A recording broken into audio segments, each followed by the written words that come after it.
bahkan minimal nggak kebijakan target. Sebenarnya di dokumen visi misi itu tuh mereka tuh banyak yang punya target, tapi kecil. Nah menurut gue tuh itu gak dibawa karena mereka tahu itu kecil, jadi nggak dibangga-banggain. Oh, karena targetnya konservatif aja gitu ya. Konservatif, contoh target EBT di 2030 itu kan Caimin sempat membahas kan kalau target pemerintah diturunin 23% atau 17%. Tapi target dia sendiri berapa? Cuma 22 sampai 25. Iya, 25. 2030 itu dikit banget. Gak cuma di nasional, di pilkada, terutama pilkada itu tuh banyak banget uang-uang dari oligarki batubara. Yang pasti ditagih dong, gak ada makan siang gratis. Balik pas belum menang. Itu pasti ada influence yang ditanamkan. Makanya sekarang transisi kita susah itu karena apa? Bukan gak ada duitnya, dibilang gak ada duitnya terus, tapi political will-nya. Orang pelaku industri fosil ada di pemerintahan.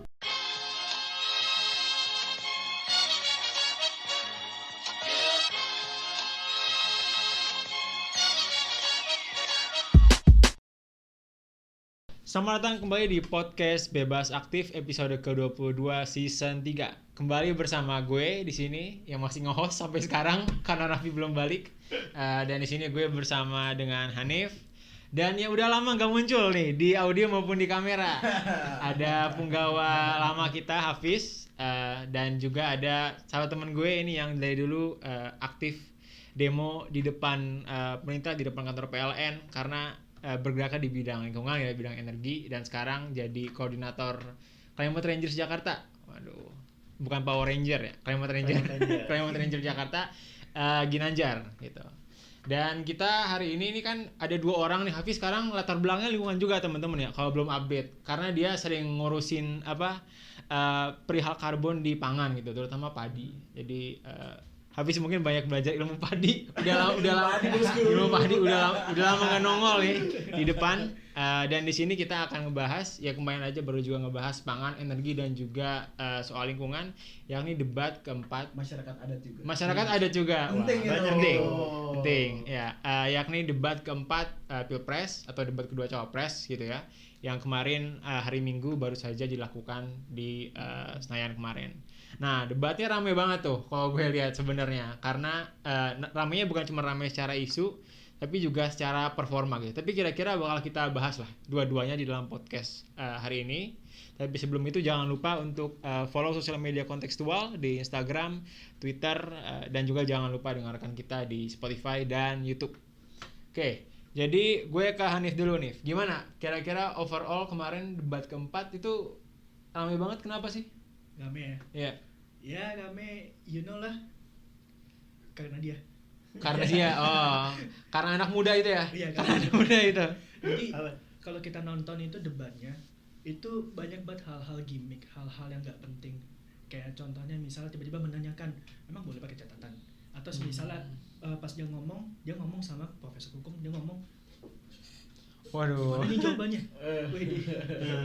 Dia ngadepin profesor hukum yang age indexnya 10, dan dia berani kayak gitu. Jadi orang-orang jadi pecah fokusnya, debat pun jadi enggak on point gitu. Banyak yang miss. Ya, tapi di luar itu pun isu-isunya juga menarik gitu ya untuk kita bahas. Tapi mungkin ke situnya dulu nih, dari performa umum debatnya. Nah, kalau menurut gue sih cukup banyak isu yang kebahas ya untungnya, nggak kayak debat ketiga gitu, lebih banyak marah-marahnya lagi gitu. Tapi ini cukup banyak gimmick-gimmicknya aja gitu. Dan kalau kata beberapa orang, ini sebenarnya bukan debat, ini cuma konten buat TikTok. Bener. Buat dimasukin di Reels, buat hal-hal seperti itu. Nah, kalau kira-kira sama pernyataan kayak gitu, lo setuju nggak, Fis?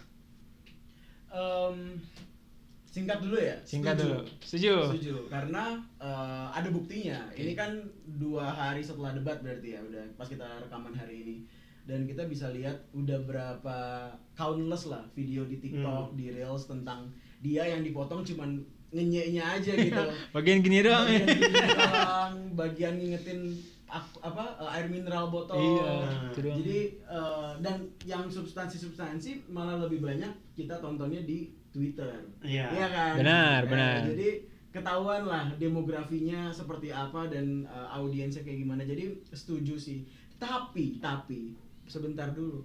Apakah itu sengaja atau enggak? Nah, itu gue sedikit 50-50 sih. 50-50. Yeah. 50-50. Jadi bisa jadi emang tabiatnya aja kayak Tabiatnya gitu. tabiat tengil gitu ya. Ya bisa jadi. Bisa jadi memang sudah disiapkan oleh timnya. Iya, iya. Kita nggak. Kadang kan kalau kita tuh nggak paham sama isunya, kita nggak kuasai, kita sosokan pintar aja lah gitu. Iya bisa juga, Betul. bisa juga betul. Ya. Tapi kalau kemudian dari debatnya kan itu banyak yang kemudian konsisten dengan pembahasan di ya tema seharusnya nggak, karena kan banyak yang lagi-lagi misalnya bahas hilirisasi lagi. Nah itu sesuai nggak sama Hilirisasi lagi. sama tema lingkungan secara besar gitu, Jar? Sebenarnya kalau konteks hilirisasi ya itu kan kayaknya benar-benar trademark banget ya dari paslon 02. Iya. Yang tapi sayangnya di situ kan itu bukan segalanya hilirisasi itu. Sementara kita tuh punya banyak permasalahan-permasalahan di hulu, di lingkungan. Ya contohnya ada hilirisasi nikel, bahkan hilirisasi nikel di Halmahera atau misalkan Rempang itu kan juga bentuk hilirisasi mineral. Ya. Tapi walaupun energi terbarukan di situ banyak banget masalah hulunya, dari pelibatan masyarakat, dari kerusakan lingkungan yang terjadi. Itu udah sebenarnya banyak banget, dari sebenarnya dibahas paslon lain, tapi ya jangan gue hilirisasi terus. Nah, itu mentok terus tuh hilirisasi terus. Tapi kemudian banyak juga jawabannya tuh kalau nyambung ke hilirisasi ya, kayak sangat menggampangkan gitu. Kayak misalnya kalau ada tambang ilegal ya dicabut aja gitu AYUP-nya gitu. Emang solusinya segampang itu sebenarnya. Bahkan kalau konteks tambang ilegal itu langsung shock pertama kali dengar ya, tambang ilegal kan definisinya tambang tidak berizin. Iya gitu kan. Ilegal. Dicabut izinnya, yang cabut apa gitu. Iya. Kayak langsung gitu. Nah, tapi kalau misalkan kayak konteksnya itu, kalau kita kemarin tuh kebetulan saya tuh ikut nge-host juga nobar. Oh iya, gimana? Nobar ini di Kopi Godok. Kopi Godok. Ya, Oh, mantap. Oke. Dan situ banyak banget kita ngundang beberapa organisasi lingkungan ya, yang itu kebanyakan sepakat bahwa di debat keempat ini yang sangat disayangkan adalah belum ada solusi-solusi yang spesifik. Terlalu banyak banget jargon selain gimmick ya. Gimmick yang dilakukan oleh 02, bahkan 0103 tuh banyak jargon. Contoh 01 banyak banget ngomong keadilan. Iya. Itu benar. Semenit ngomong keadilan. Iya, bagus. Enggak, itu bagus. Prinsipnya tapi bagus. Iya, prinsipnya bagus, tapi keadilan seperti apa yang spesifik dalam bentuk kebijakan itu nggak terbahas. Kalau yang itu yang soal tobat ekologis kan sempat tuh disinggung. Itu kan menarik. yang diomongin sama Paus Francis Laudato Si. Cuman memang kalau kita melihat debat kemarin ya, walaupun banyak jargon ini dari pandangan gue malah sedikit berbeda, karena setidaknya ada dikotomi yang jelas. Kita bisa ngelihat bahwa Gibran itu solusi lingkungannya atau solusi sumber, ya gak tau bisa dibilang solusi lingkungan atau enggak ya sebenarnya. Cuman intinya solusi hijaunya tuh nabati gitu. Nabati. Ya gitu ya. To put it lightly ya. Jadi banyak hal-hal yang akhirnya kita bisa lihat solusinya tidak ramah lingkungan sebenarnya, tapi bersih. Makanya ketika dia pakai istilah green jobs atau ketika dia pasti pakai istilah hijau, itu nggak cocok. Hanya lebih bersih aja. Cenderung lebih bersih secara dari polusi ya. Tapi secara dampak lingkungan itu sekarang kan kita ngomongnya udah dampak iklim, ada dampak sosial, sustainability itu kan banyak aspeknya kan. Nah itu nggak ada sama sekali dari solusinya yang dicetuskan oleh Gibran bahwa akan ada sustainability di situ. Nah kalau di 03 sustainability-nya kembali ke kearifan lokal, kalau 01 solusinya keadilan. Nah tapi memang jargon itu ada, tapi seenggaknya kita bisa punya dikotomi yang clear lah dibanding debat-debat sebelumnya. Mirip-mirip kalau kita ngelihat 03 sama 02 di debat capres ketiga, itu kan dikotominya agak berat. Nah kalau ini kelihatan agak dikotominya agak mirip. Kalau ini dikotominya lumayan kelihatan. Bener. Itu sih. Ya. Tapi gue setuju kalau tadi kata Anjar kan emang kebanyakan tuh ngomongnya prinsip-prinsip gitu kan, atau abstraksi-abstraksi gitulah. Jadi kalau bicara proposal kebijakan tuh agak sedikit gitu. Kayak apa? 01 kebanyakan ngomong soal keadilan yang bagus, tapi implementasinya gimana gitu kan. Terus yang 03 tuh kalau menurut gue kebanyakan ngomong soal pengalaman dia gitu. Jadi di Menko Pol, saya di sana mimpin rapat gitu loh. Saya di sana ngumpulin ada kasus 2.500 tambang ilegal. Ya oke, cuman kemudian gimana gitu kan? Nggak banyak yang kemudian diomongin apa dari sisi kebijakannya gitu. Terus juga nggak diserang gitu ya sama Gibran, padahal kan dia lagi menjabat gitu Menko Pol gitu ya.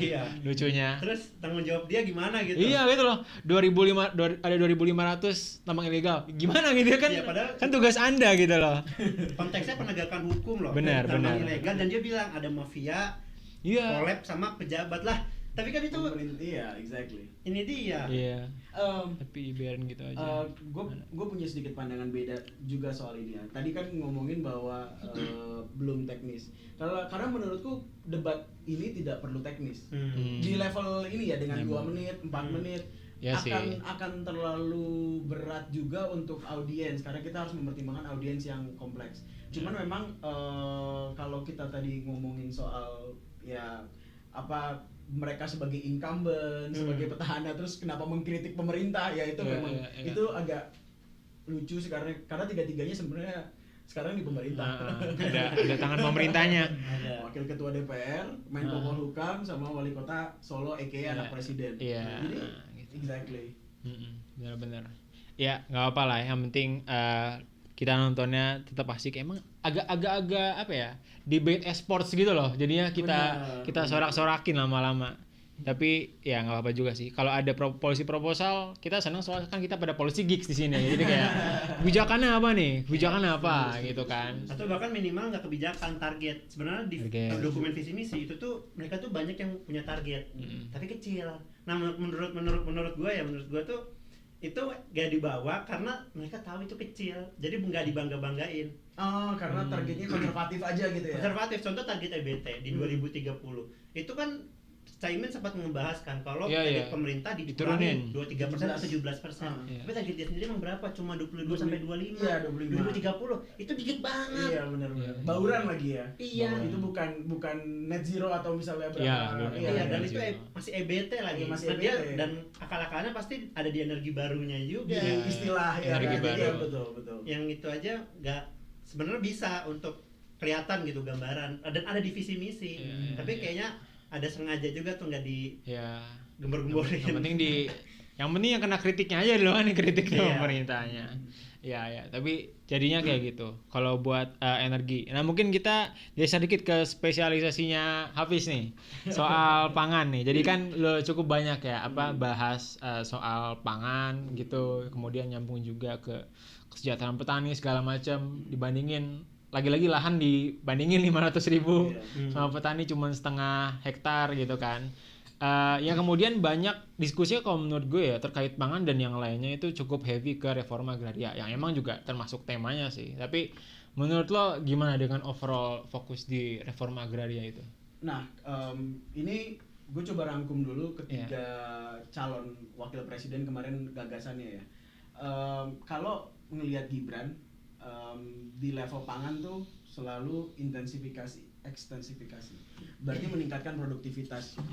Nah, kalau meningkatkan produktivitas, kalau berkaca dengan masa pemerintah yang sekarang berarti dengan kimiawi. Makanya ada namanya distribusi pupuk. Subsidi pupuk. Nah, subsidi pupuk itu pada pelaksanaannya itu sangat buruk. Sangat buruk. Kalau misalnya dari 100 petani 20 petani bisa dapat pupuk yang bersubsidi aja bagus. Jadi akhirnya solusi organiknya ini pun intended jadinya. Solusi organiknya dengan pupuk organik. Jadi teman-teman petani di bawah akhirnya punya cara sendiri dengan cari kompos atau cari bahan-bahan buah untuk bikin pupuk kompos sendiri atau pupuk organik sendiri karena mereka nggak punya pilihan pupuk lain. Dan pupuk non subsidi itu harganya mahal sekali, nggak akan ketemu, nggak akan untung kalau misalnya mereka nggak pakai pupuk subsidi. Jadi subsidi gak nyampe ke bawah nih, hilang di tengah apa gimana? Mungkin 20% lah yang sampai ke lapangan. 20%. Dan tantangannya adalah 20%-nya itu banyak ditemukan akhirnya dijual belikan lagi karena ada short supply. Karena ada short supply akhirnya gak jadi pupuk subsidi lah, orang jadi mahal. Demand-nya stable, supply-nya short karena yang tadinya harus 100 dapat 100 jadi 20 dibagi buat 100. Iya kan? Benar. Iya kan? Ya makanya sebenarnya ini permasalahan dari masa lampau lah. Old age problem. Iya, kita tahu bahwa permasalahan selalu di administrasi. Nah, tapi tadi kita ngomongin Gibran soal produktivitas. Nah, kalau Mahfud dan Imin itu punya dua solusi lain nih. Ya kan? Jadi Mahfud punya strategi tadi Trihita Karana lah dia sebut. Kembali ke alam, kembali ke Tuhan, itu jargon, sorry to say. Meskipun Ganjarnya tampak seperti bapak petani ya. Cocok image-nya cocok. Image-nya tuh di Jawa Tengah seperti bapak petani banget. Jadi menarik. Tapi aku kemarin belum dapat arahnya kemana. Kalau Imin sedikit banyak bicara soal perbaikan distribusi pupuk, ada sedikit mention soal itu. Terus ada sedikit mention juga soal mengembalikan itu ke rakyat. Maksudnya mengembalikan jadi solusinya bukan food estate. Gitu. Jadi dikritik juga itu. Kita invest ke redistribusi tadi ya, dengan lewat pupuk, dengan segala macam. Jadi ya basically standar paradigma sosialisme lah di sosialisme Indonesia. Sosialisme biasa. Indonesia lah. Jadi ya itu tiga yang menarik. Gak ada yang salah ya, tapi ya dipilih sendirilah. Oke. Apakah harus di-redefine kalau kayak gitu? Apanya nih? Paradigmanya. Bisa jadi atau kalau ngelihat survei sih kayaknya nggak perlu di-refine ya, karena agak ada yang peduli juga soalnya. Tangkip tadi nggak nonton gitu ya. Nggak ada yang peduli juga. Iya. Oke, itu tadi rangkuman besarnya. Nah tapi kalau agak spesifik reforma agraria, kayaknya kan sempat di-mention berapa kali ya Nif ya, terkait misalnya ya masalah yang selama ini kayak udah masalah menahun gitu ya, gimana kemudian ada konflik tanah gitu antara ya emang dari petani dengan perusahaan atau dengan tumpang tindih sama hutan dan lain sebagainya, sama juga apa yang udah dilakukan disebut sama Gibran itu kan sertifikasi gitu yang selama ini ngasih sertifikat, bukan sertifikasi ya ngasih sertifikat yang dilakukan oleh Presiden Jokowi. Nah itu kan jawabannya cuma muter-muter di situ aja tuh. Kalau dari ketiga calon itu menurut lo gimana? Kalau menurut gue ya capresnya aja coba berapa tanah yang dia kuasai. Ya itu udah di-mention di itu berkali-kali kan. Udah di-mention. Dan kalau kita bicara digitalisasi, apakah internetnya sudah mumpuni? Apakah kemampuan sudah mumpuni di pedesaan itu? Kan kita belum tentu tahu kan. Iya. Nah, kemudian kalau kita berbicara soal RUU masyarakat adat, itu pun di dalam RUU-nya itu kita harus mereform beberapa hal lagi. Masyarakat adat itu macam-macam. Ada yang tinggal di pesisir, ada yang tinggal di pantai, ada yang tinggal di pegunungan, etc. Kalau misalnya dari situ aja kita belum diversifikasi, belum kita pakai konsep ngasih pendelegasian ini harus gimana, nah, itu harusnya disentuh sama Gibran. Karena kalau kita lihat pada praktiknya, banyak praktik pembangunan yang sangat developmentalis itu akhirnya mereka memikirkan masyarakat adat dalam praktiknya. Iya. Kayak contoh misalnya kita food estate, itu kan banyak yang bilang ini masyarakat adat banyak yang tersingkir, dan itu pun dipaksa untuk disingkir. Begitu hutan udah dibabat, mereka udah sakit hati. Ini hutannya itu hutan yang suci buat kita, ini hutan yang harus kita jaga. Pasti dalam hatinya tuh udah terlanjur gimana gitu ya. Iya. Ini yang lupa sama Gibran. Kalau kita lihat pun sertifikasi, apakah sudah sesuai dengan apa yang dituju di awal?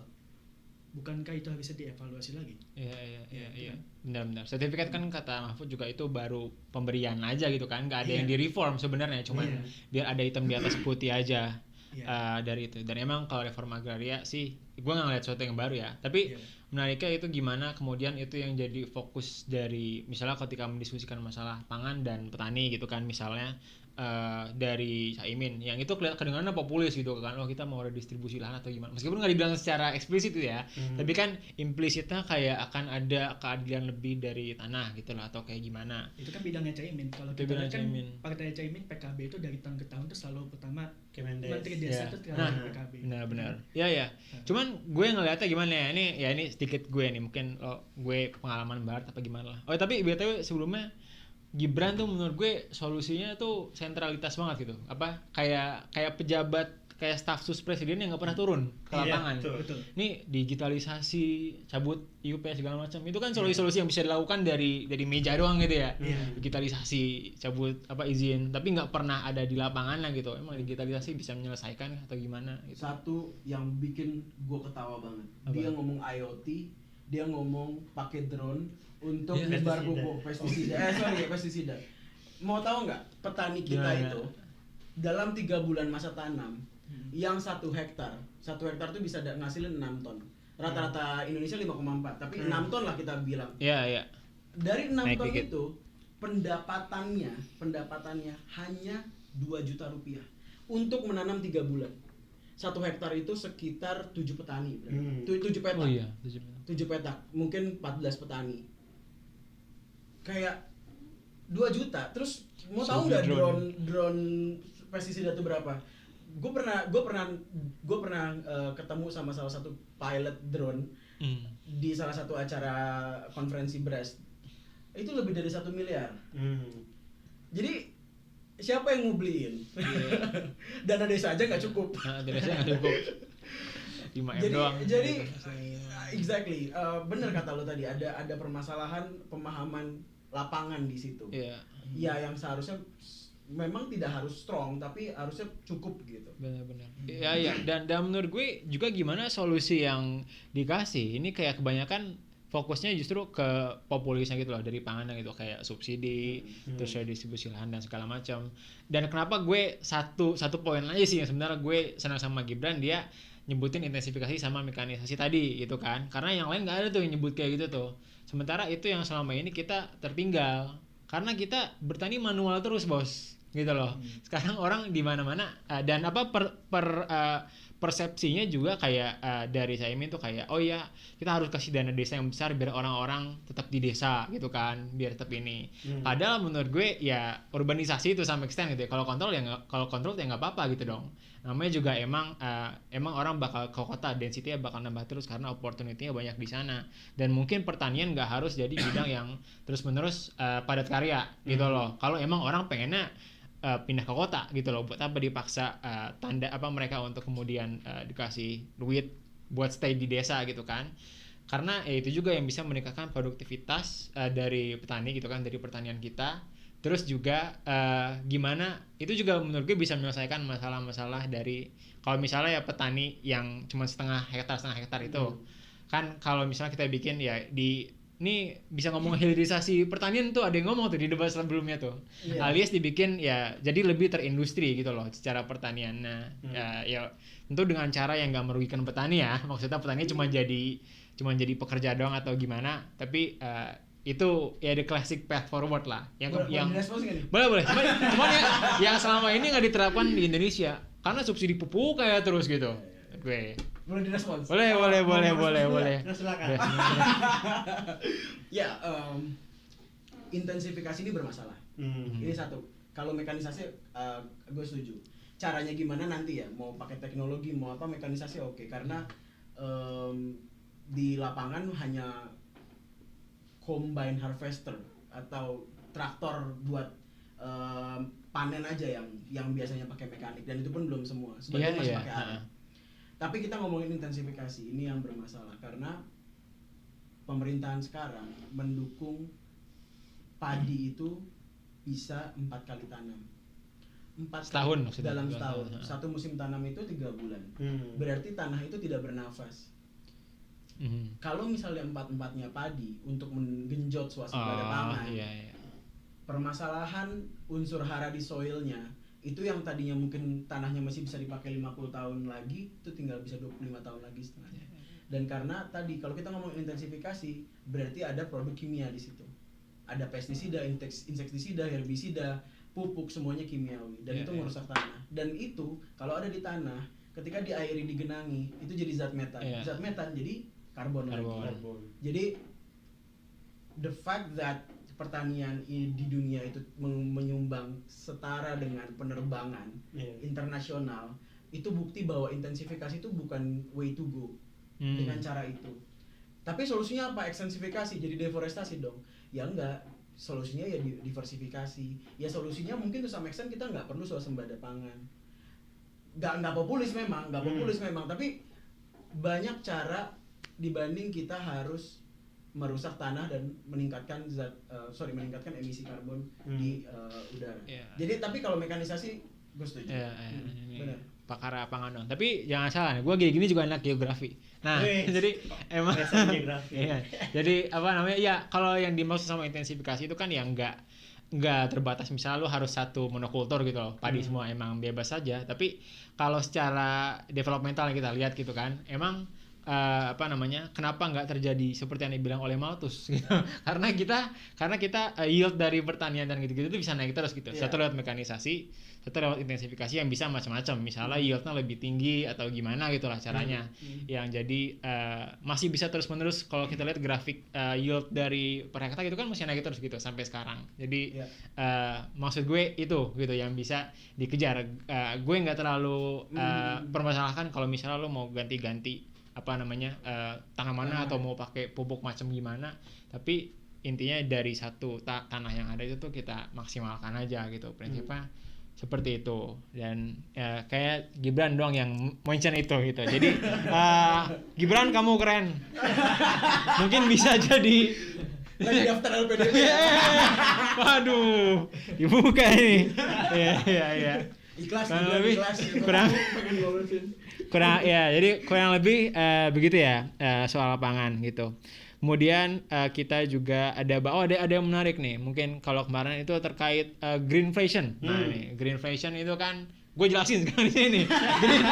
Green inflation. Jadi inflasi yang terjadi karena transisi hijau gitu. Dan entah ada penambahan biaya dari sisi manapun lah. Nah, itu emang itu diskursus yang relevan nggak sih di Indonesia dibahas atau kayak gimana sebenarnya? Fun fact dulu ya. Jadi pertama kali Gibran ngomong green fashion, itu tuh satu tempat nobar. Kira itu green fashion. Iya. Kita tuh green fashion. Jadi kita mau bahas thrift kah? Promosi thrift kah gitu, hilirisasi thrift kah? Terus green fashion gitu. Dan itu memang sebenarnya istilah yang nggak umum, tapi sebenarnya penting banget untuk dibahas. Kalau misalkan tadi Gibran langsung kayak ikhlas aja bilang, Pak Mahfud ini gimana nih kita transisi tapi harga-harga bisa naik gitu. Itu bakal jadi diskusi yang menarik karena ya pertama kalau misalkan relevan sekarang enggak, tapi di masa depan itu yang pasti akan relevan kalau kita nanti mau transisi. Jangan sampai nanti dalam hal transisi energi ada yang dikorbankan rakyat kecil. Ya kalau simpelnya green fashion itu contohnya energi terbarukan sekarang relatif lebih mahal dari fosil atau bahkan solusinya Gibran carbon capture storage itu akan menjadikan batubara mahal. Akibatnya adalah listrik naik, harga listrik naik, tarif listrik naik. Dan di situ sebenarnya jadi poin penting. Nah, gimana caranya biar ketika transisi energi bukan rakyat kecil yang dikorbankan. Dan itu banyak banget instrumennya. Contoh kayak windfall tax. Windfall tax itu kan kita lihat sekarang windfall ya windfall tax. Windfall kira minum. Windfall ya lanjut. Terima kasih. Ya windfall tax itu kan memajaki dari keuntungan batubara. Keuntungan batubara kita sekarang fantastis. Keuntungan fosil secara luas. Tapi keuntungan batubara kita fantastis. Perusahaan batubara itu tiap tahunnya tuh mencetak rekor laba dari kegiatan eksploitasinya. Dan menarik kalau misalkan ada yang ngebahas itu. Kayak kemarin Caimin sempat memajaki orang kaya. Jangan-jangan nih salah satu green fashion ada yang ngebawa kita pajaki nih pelaku batubara, oligarki batubara. Sekarang kan malah di karpet merahin, ada royalti 0% lah, segala macem.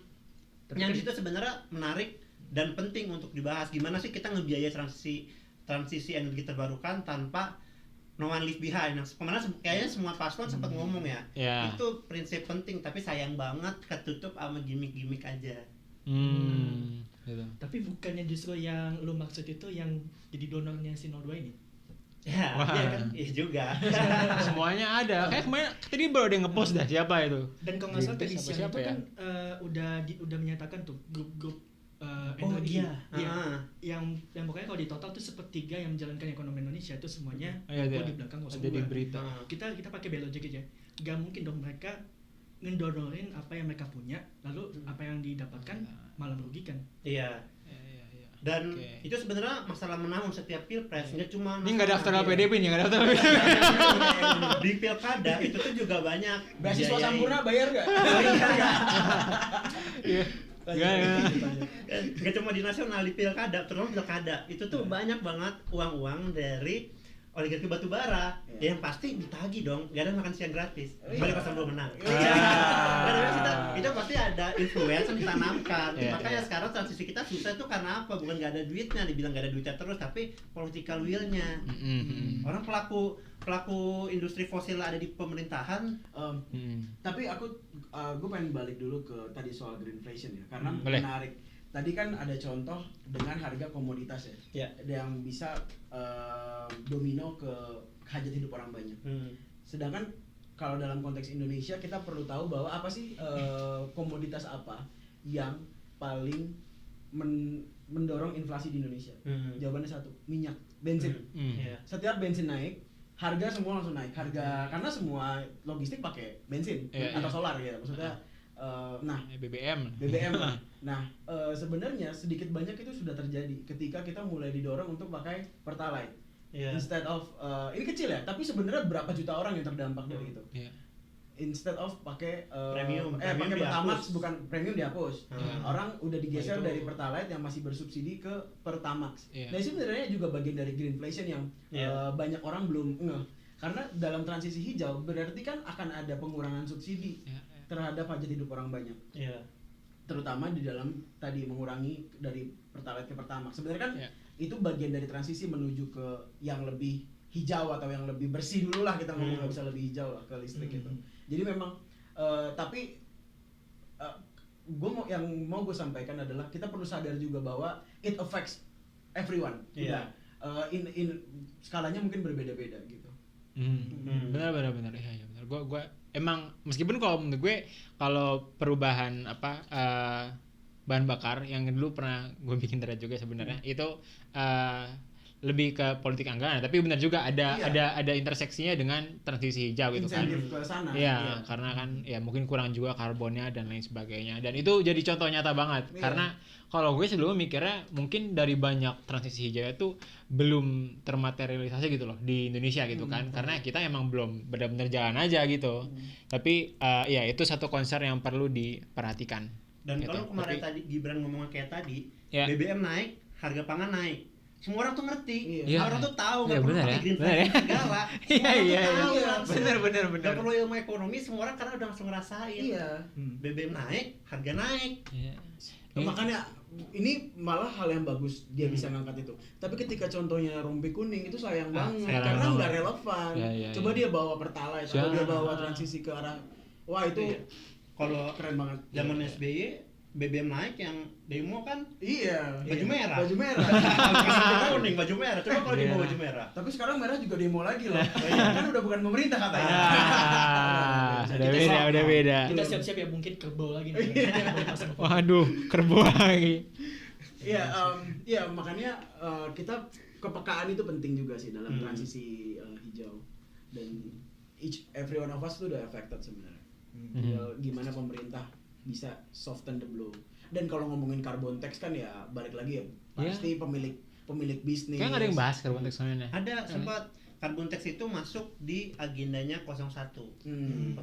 Tapi dibahas di debat. Nggak dibahas itu pas di segmen 2 yang pembangunan rendah karbon. Itu salah satu solusinya dia mau bawa carbon tax 01. Yang jelas-jelas itu pasti akan itu greenflation definitely. Tergantung lagi balik lagi sih gimana mereka menyiapkan policy untuk nggak kurang-kurang ngasih subsidi. Sekarang bansos turun semua tuh kan. Tinggal diatur aja yang ini. Kemarin di Jawa Tengah itu ya.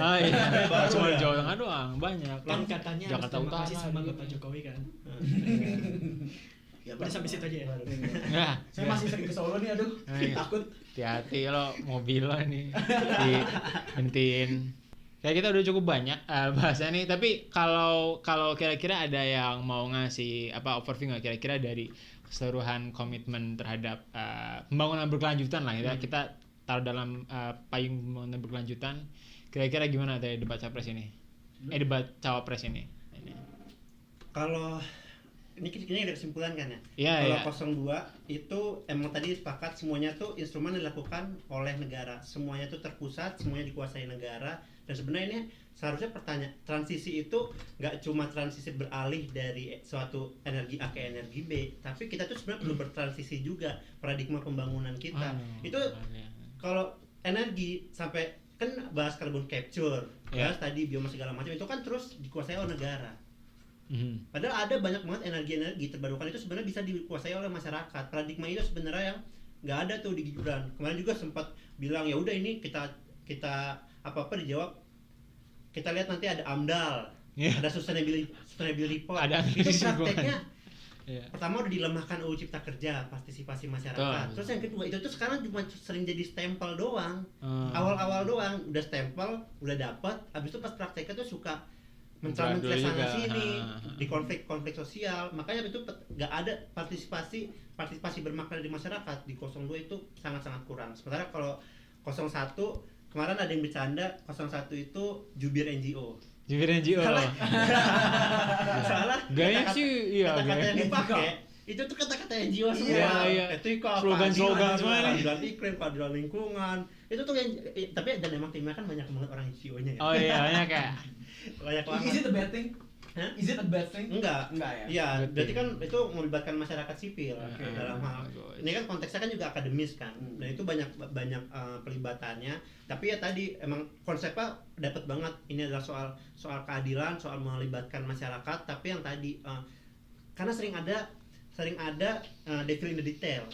Di 01 tuh kalau misalkan kayak teman-teman kalau visi misi juga tuh banyak banget ininya di detailnya kayak tadi. Kalau lihat komitmen transisi energi, wah itu bagus banget kata-katanya, pemilihan diksinya. Tapi pas lihat targetnya, itu tuh disumpetin, tapi targetnya tuh 22-25%. Kecil banget. Net zero emission tetap 2060. Terus NDC nggak dinaikin. Itu yang di detailnya. Dan kalau misalkan 03 itu menariknya. Jadi kemarin tuh kan ada apa namanya kata-kata ya, kata yang paling sering ya, hilirisasi 02, 01 keadilan, 03 tuh susah, banyak yang susah cari katanya karena tadi Pak Mahfud banyak bawa pengalaman, cerita. Ya paling yang dikritik utamanya yang soal EBT, tapi yang menurutku di 03 itu sama banyak banget normatif yang lalu-lalu. Dia bilang pengalaman lalu-lalu tapi nggak ada sebenarnya mau dilakukan tuh apa ini nggak kurang tereksplor banyak banget yang belum tereksplor dengan baik. Contohnya ya yang paling utama tadi sebenarnya konkretnya tuh apa sih gitu. Benar. Identifikasi masalahnya udah bagus banget. Masalahnya ada A B C D E gitu. Iya identifikasi udah panjang. Iya jadi tapi itu bukan hal yang buruk ya, bagus menurutku. Tapi ya tadi yang mau dilakukan itu belum banyak. Ini fun fact juga ya. Jadi visi misi Ganjar Mahfud itu ada 2 versi. Oh iya. Jadi kemarin tuh kita sempat audiensi ke TPN. Oh. Iya. Jadi ada yang versi pendek, dan ada versi panjang. Dan pas kita diskusi banyak yang, "Oh enggak Mas, itu ada di versi panjang dikasih 180 halaman gitu." Buset. Yang extended version. Iya, jadi Director's cut gitu. Director's cut. Iya, yang extended version gitu. Dan itu banyak banget detail yang kayaknya kalau misalkan mau lebih tahu lebih lanjut harus dibaca tuh ratusan halaman itu. Ya visi misinya kan dibuat dadakan juga, baru jadi calonnya. Juga kan ya. Cepet-cepet juga. Bukannya tuh 2 tahun lalu ya dibikinnya? Hah? Kata Bu Mega kayak gitu. Emang iya. Oh gitu. 2 tahun. 2 hari kan maksudnya. Sampai Pak Mahfud curhat nggak dilibatkan dalam pembuatan Iyalah. visi. Masuk gambar, nggak masuk gambar. Masuk gambar. Ada Najwa nggak sih? Ada ya. Ada acara itu. Iya. Ya kan beliau kan dipilihnya terakhir kan. Iya. Sebenarnya kita semua tahu ya, Hamin berapa hari, 1 atau 2 kan? Iya. Yang bener aja. Lebih parah yang satunya lagi sih. Apa? Deadline terakhir daftarnya kan. Iya ya. Itu sih emang nggak apa-apa nggak dilibatin di dalam penyusunan visi misi juga kan. LPDP ingat. Jangan. Iya. Jangan. Ngomong soal Apa? Mahfud itu gue mau nanya juga deh. Kan Wih, kalau nggak salah lagi di sebelum Mahfud. debat pun Pak Mahfud bilang, Bapak udah persiapan nggak? Nggak usah dipersiapin. Apa mungkin tuh kali Didi nggak matang kesannya.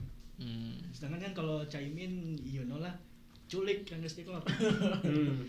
Mahfud, ya mungkin udah emang arahnya pengen ke cerita-cerita kali ya. Tapi jadi keisi karena dia ribut sama Gibran gitu kan kayak. Jadi kelihatan komparasi jadi bagus. Iya jadi bagus. Seminimalnya diomongkan dulu lah gitu di forum publik. Tapi kalau 01 sama 03 kemarin kayak kerja kelompok. Ya, pertanyaannya tuh apakah sepakat bahwa ini jelek gitu loh. Iya benar. Nyinyirin yang pemerintah. Iya pemerintah sekarang. Jadi ya, apakah petahana jelek? Iya. Bukannya saling nanya satu sama lain ya. Tinggal esainya gimana dah tuh ya jawabannya. Iya, jawabannya kenapanya. Isi ya tuh. Itu siap-siap buat nanti bulan Juni. Waduh. Sabar, Fix nih Juni nih. Sabar. Sabar. Kalau gue ya karena fokusnya lagi ke berkelanjutan ke low carbon, akhirnya selalu merujuk ke Indonesia edisi. Sayang banget kemarin gak kesebut. NDC ya. National Determinant Contribution yang benar. kalau 29% di dengan usaha sendiri Sekarang 41%. 31,4. 31,4 usaha sendiri ya, berarti lebih dari 41% dong untuk internasional. Iya, 43. Something ya, segituan kan. Berarti kan itu sebenarnya harusnya jadi acuan ya, karena itu yang sebenarnya paling paling impactful. Kita pengendalian iklim lah. Kita pengendalian iklim, karena apapun yang dilakukan, apapun yang dilakukan di tambang, apapun yang dilakukan di hutan, di pertanian, ujungnya ya karbon itu. Kalau karbonnya menurun ya krisis iklim bisa di reverse, walaupun sekarang udah udah hampir nggak mungkin. Poinnya adalah sayang banget kemarin nggak kesentuh. Tapi paham kalau itu memang teknis banget dan mungkin ranahnya ya nanti ketika di policy making di Bappenas, anak-anak Bappenas. Jadi let's see siapapun yang menang terkait itu, mudah-mudahan nggak di reverse, mudah-mudahan nggak diturunin updated-nya. Ya makanya, dan mudah-mudahan dipenuhi itu satu. Dan kalau soal masyarakat adat, penting banget sih untuk bisa consult CSO soal itu. Berapa puluh lah mungkin, atau misalnya jadi ratusan, berapa ratus CSO yang memperjuangkan masyarakat adat di seluruh Indonesia, dan gak ada satupun yang kesebut kemarin. Ada aliansi masyarakat adat di Bogor, dekat banget kantornya sama tempatku kerja, gak kesebut sama sekali, gak ada sama sekali apa cerita soal masyarakat adat. Jadi kita berharap bahwa pemerintah punya policy yang bisa dikonsultasikan dulu ke memang teman-teman yang udah ada di dunia itu bertahun-tahun, berdekade-dekade bahkan. Itu sih yang penting. Jangan satu sedikit pernah baca buku. Jadi ada program KKN di tahun 90-an. Kita bisa tahu lah itu era apa tahun 90-an. Datang bikinin WC, pulang. Setahun kemudian WC-nya nggak dipakai, airnya nggak ada, kakusnya rusak, semuanya rusak.